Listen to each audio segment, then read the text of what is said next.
Hi, everybody. It's right before lunch, so I'll try to keep it short so we can finish up the last day. And I didn't know that I was going to be following China. It's always hard to follow China because all the numbers are just so eye-poppingly large. And Animoca, just by way of introduction, is based in Hong Kong. And for those of you who don't know, Hong Kong, while it's technically the same country, is very, very different. So I have given talks about China as well. It's a very drastically different dynamic than anywhere else in the world. Today I'm going to talk about Southeast Asia, which is, as a region, very interesting, and it has a lot of growth potential. China's already kind of hit that critical mass and it's already sexy. Southeast Asia is just at the beginning of that growth curve. So in a way, it's a more exciting story to tell than China. A little bit less daunting as well. Animoca briefly is as Pepe mentioned, is a cross-platform. We're on Android, iOS, and while we're based in Hong Kong, our revenue base is actually, our single biggest market is the US, and we used to be actually very evenly distributed, US a third, Asia third, Europe and rest of the world. But not because of our own design, but just because of the sheer growth that's happening in Asia, in Japan, Korea, China specifically, we are now, as a region, Asia is now our biggest, our geographic location aside, now it's become actually the biggest part of our revenue base. But that kind of shows you just the natural, because we are globally distributed, we're kind of just following the market, and now we're about 45% in Asia. We actually recently spun off our publishing arm and publishing and branded licensed part of our business, and that's listing in Australia. And that's a very interesting process. I have a feeling for those of you who are kind of in the mid-size, where you're not going to go public on NASDAQ, and it's really hard to raise Series B or C, then you probably want to end up looking at alternative markets like Australia, where you can actually raise a smaller amount, and it's something that people here don't really think about. But as it is the case, Asia has all sorts of opportunities, and conveniently enough, Australia can be considered Asia sometimes, depending on who you ask and how convenient it is. So Southeast Asia, it's a very large market, but to call Southeast Asia a region is as unfair as saying Western Europe. Britain is very different than Germany, than Spain, than Italy. They're all individual markets, and each of these markets are very, very different in language, culture, style of play, and the payment mechanism is very, very different. And you have at one end of the development scale, Singapore, which actually has a GDP per capita that's actually higher than the US, very super developed.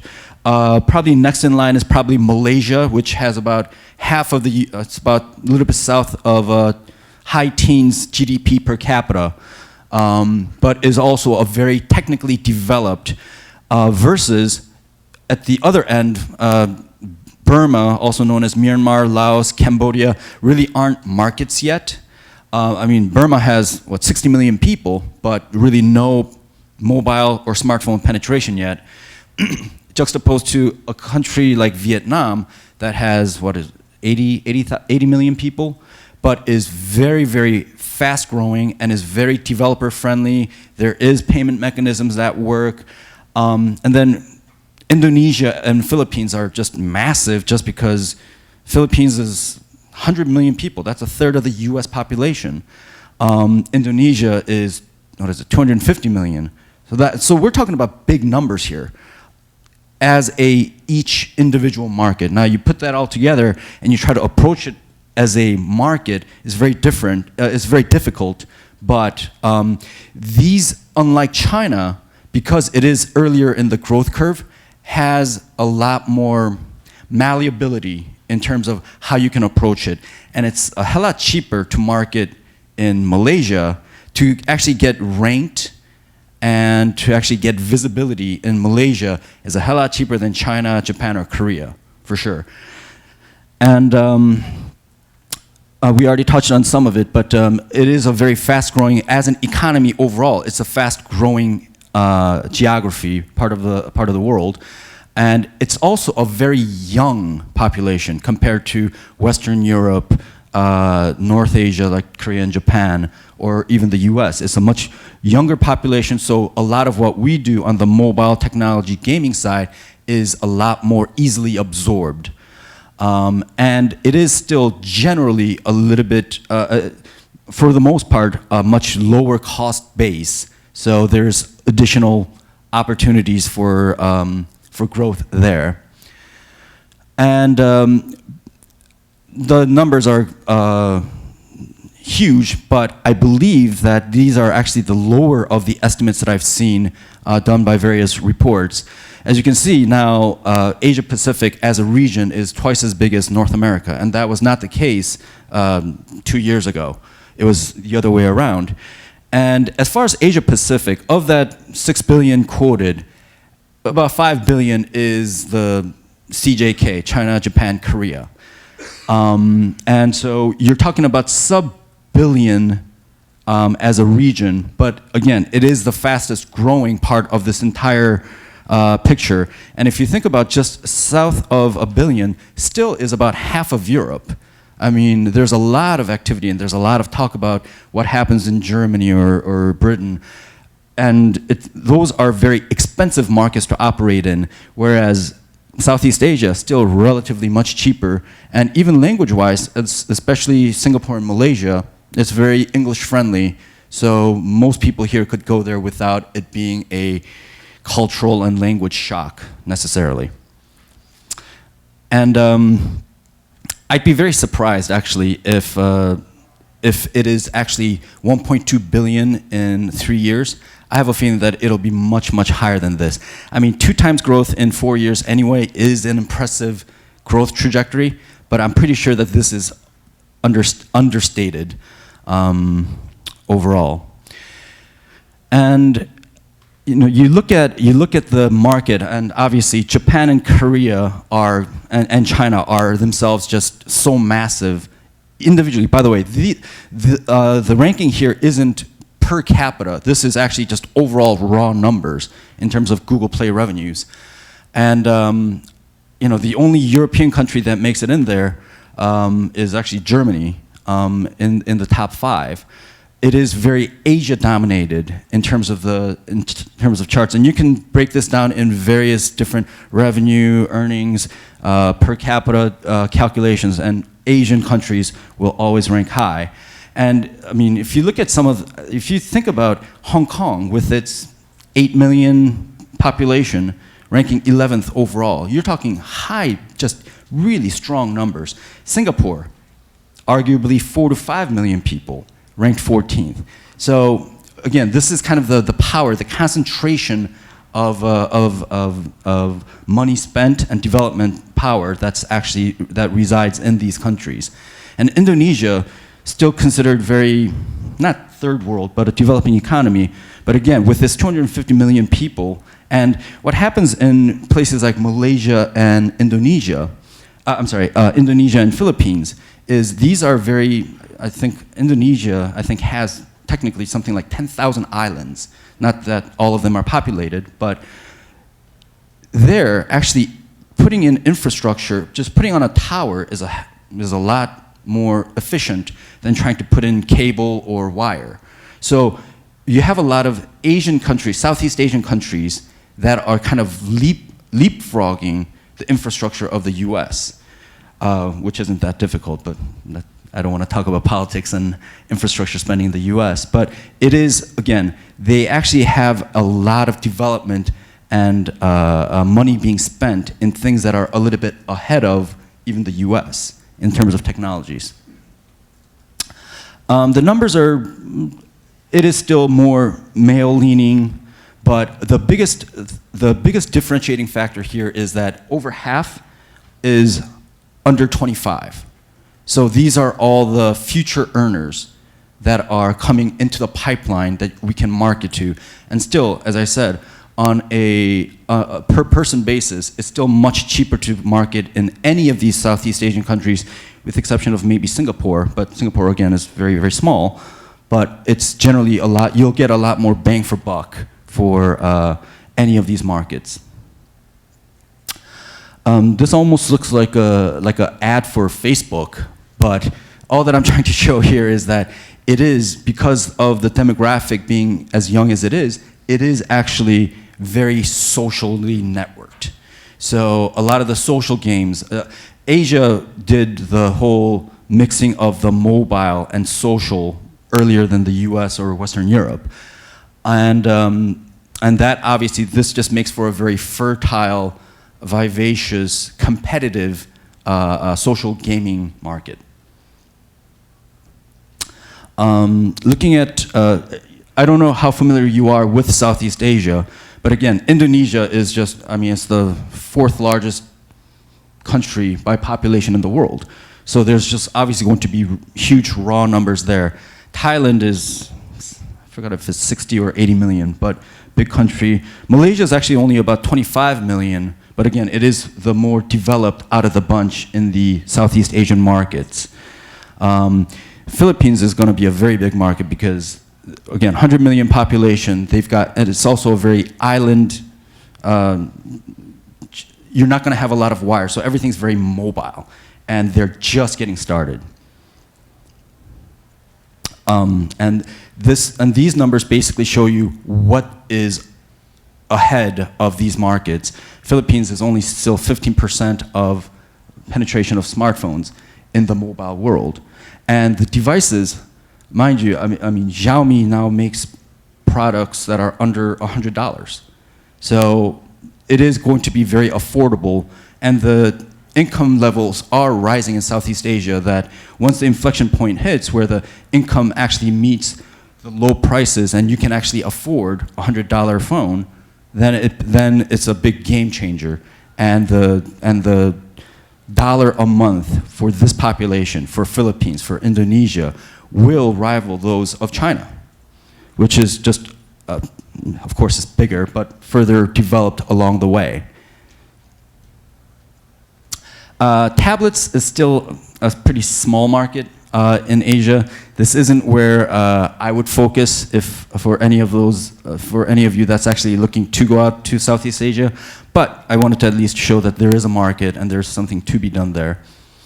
Being in San Francisco, especially if you don't step very far outside of Silicon Valley, you think that the world still is relatively Apple dominated, and it just ain't so.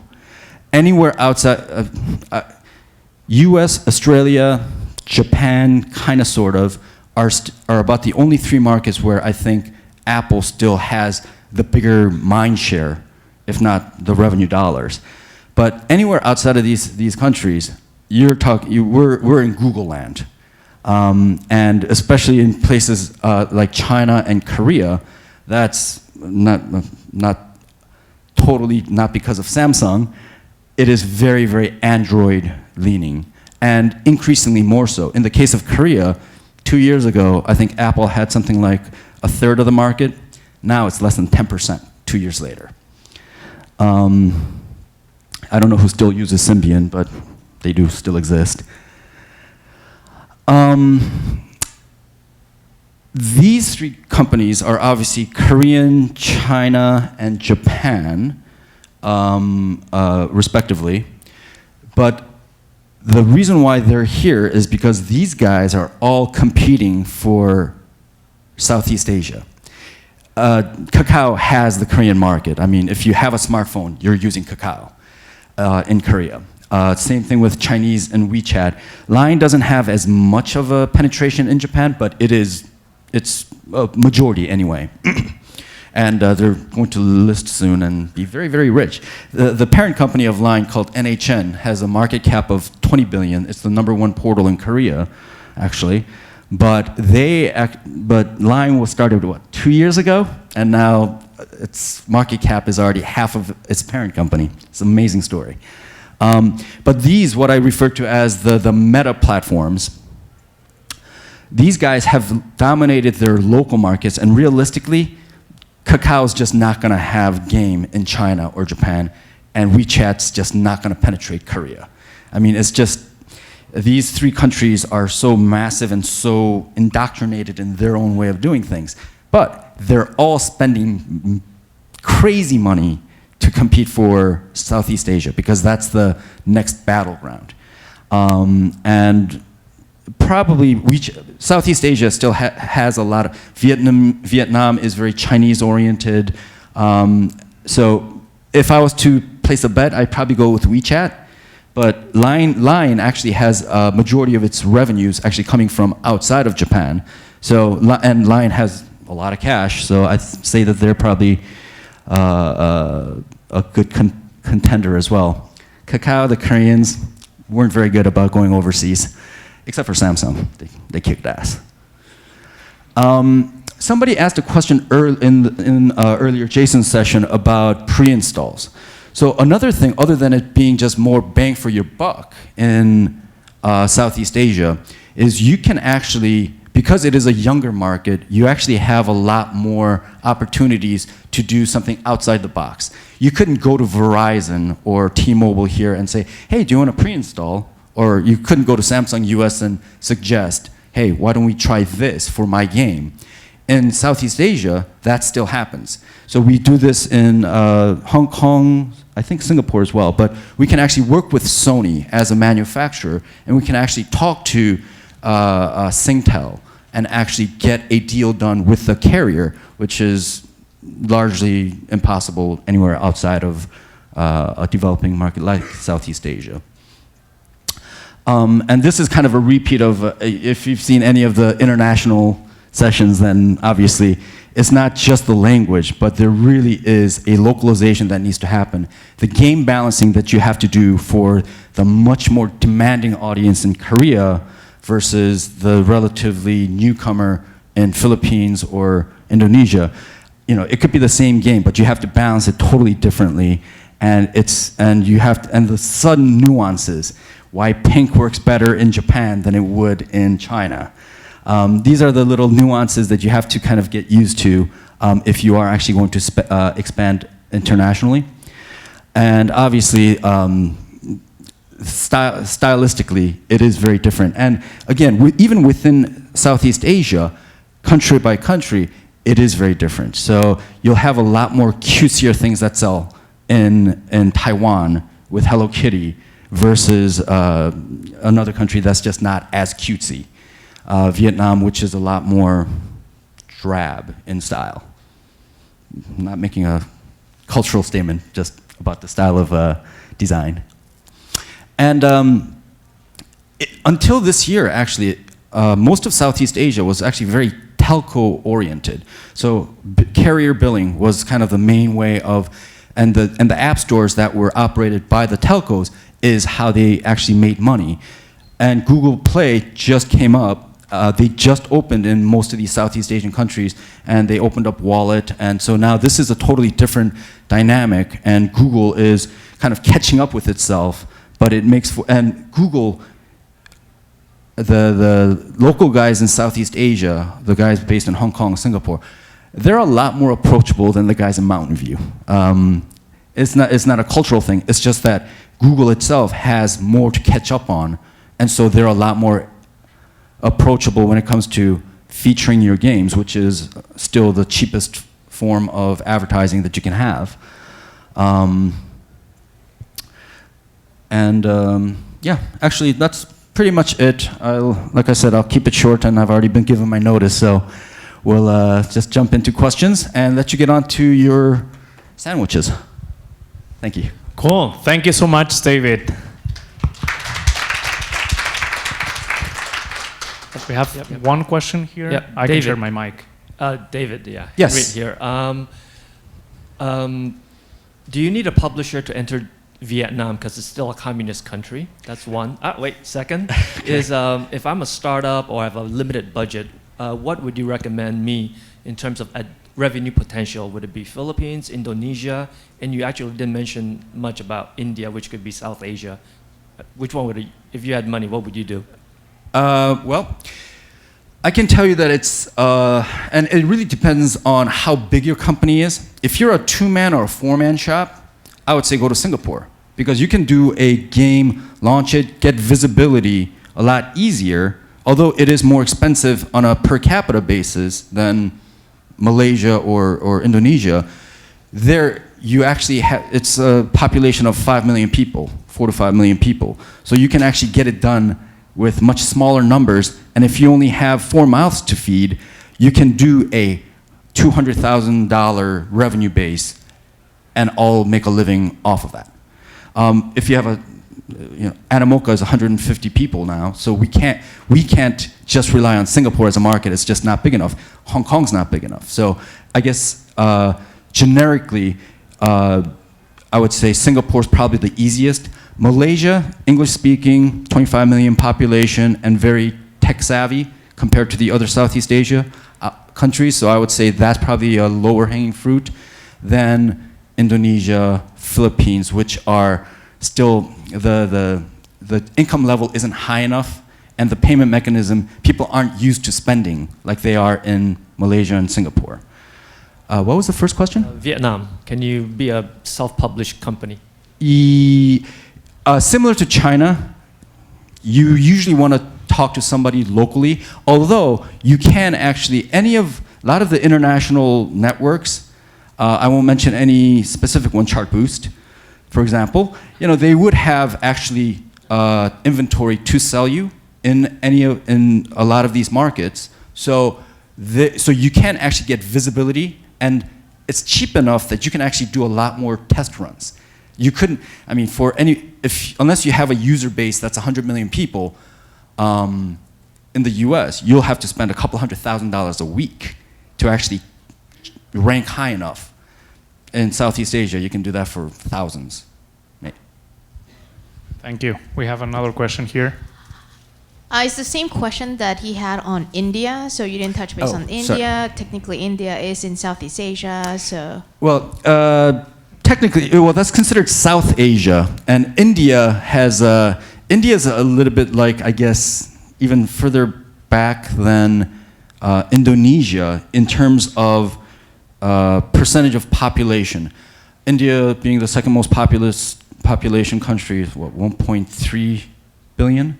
1.3 billion, but the market that you're servicing is less than 100 million, and even that 100 million, the GDP per capita or income per capita is in lower thousands. So you don't really have, it's not a viable market for, not yet anyway. Is it coming? Absolutely. I don't have the visibility in India, and for us, we kind of take a neutral look in India in that it's not really a big market when you talk about overall numbers. There are many markets in Southeast Asia that's actually larger than India still. But obviously the 1.3 billion people are going to be a massive market on its own, but obviously India has a lot of infrastructure issues and political issues that they need to kind of get over before it becomes a market that would be friendly for most of the folks sitting around the table in the room. Sure. You've tackled some of the countries that you would pick if you were resource constrained. What about platforms? Can you make enough money only with Android or only with iOS? Which one would you pick? No doubt. In Asia, there's no doubt you'd have to do Android. With the exception of Japan, because SoftBank invested so heavily in the iOS platform, that still has a lot of mind share and market share. And for some reason, the Japanese folks don't really like the Samsung product so much. Don't know why. So I would say Japan is the only market where you even have a chance with iOS. If you only have $1 to spend, you definitely want to go Android as a platform.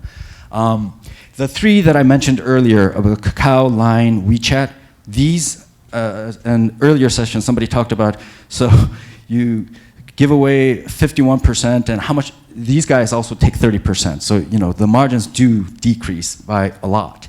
But they are the easiest way to proliferate your game, but also you have to wait in a long line because any of these meta platforms have guys just lined up miles long to actually distribute because it is a very powerful distribution mechanism.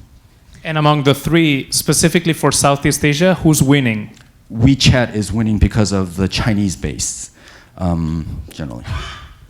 I had a question. Yes. Do any of these markets favor educational games? Is that a Yeah, Hong Kong, Singapore. If you're going to do an education, they have, both Hong Kong and Singapore have GDP per capita higher than the US. And I'm sure somebody's heard about tiger moms. They're usually Asia-based, right? So there's a lot of investment into education, but education apps as a industry hasn't really, it's not like it is here. It's still much more of a freemium type of environment game than education. But I mean, education is a big market. It's just that we haven't focused on it as much lately. But those two markets would be the easiest education markets for sure. Perfect. Any more questions? Well, thank you so much, Great. David. I'm done for the day.